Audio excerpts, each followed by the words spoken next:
Reaksi publik Belanda dan Australia sebut timnas Indonesia sudah naik level. Garuda lolos Piala Dunia tapi timnas mereka tidak. Publik Belanda dan Australia merasa takjub atas lolosnya timnas Indonesia U17 ke putaran Piala Dunia U17 yang berlangsung pada November 2025 nanti. Di sisi lain, timnas Belanda dan Australia justru gagal lolos kendati dikenal sebagai negara langganan Piala Dunia. Tak ayal capaian timnas U17 menarik perhatian publik kedua negara itu seraya melempar pujian. Warga Belanda dan Australia kompak menyebut timnas Indonesia kini sudah naik level. Terbukti dengan lolos perempat final Piala Asia U17 sekaligus memastikan tiket lolos langsung ke gelaran Piala Dunia. Di samping itu, fans Belanda merasa geram dan menilai ini adalah capaian terburuk timnas Belanda, di mana generasi yang digadang-gadang akan jadi generasi selanjutnya justru saat ini gagal lolos ke Piala Dunia. Fans Belanda di media sosial bahkan meminta Federasi Sepak Bola Belanda, KNVB, untuk tidak mudah melepas pemain muda mereka ke Indonesia untuk dinaturalisasi.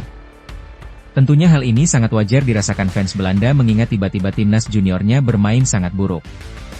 Sebaliknya, Indonesia justru bisa menaikkan levelnya dengan program naturalisasi yang sebagian besar berkat kontribusi pemain yang sebelumnya berasal dari Belanda.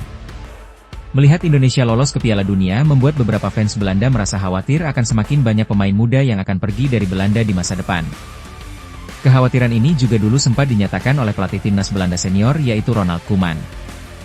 Mengingat saat ini timnas Indonesia dalam progres yang sangat baik yang mana terbukti pemain muda binaan Indonesia juga sangat bagus di bawah naungan coach Nova Arianto dengan membuktikan mampu lolos Piala Dunia jalur kualifikasi. Bukan hanya fans Belanda, tapi fans Australia juga merasa heran dengan capaian timnas Indonesia U17.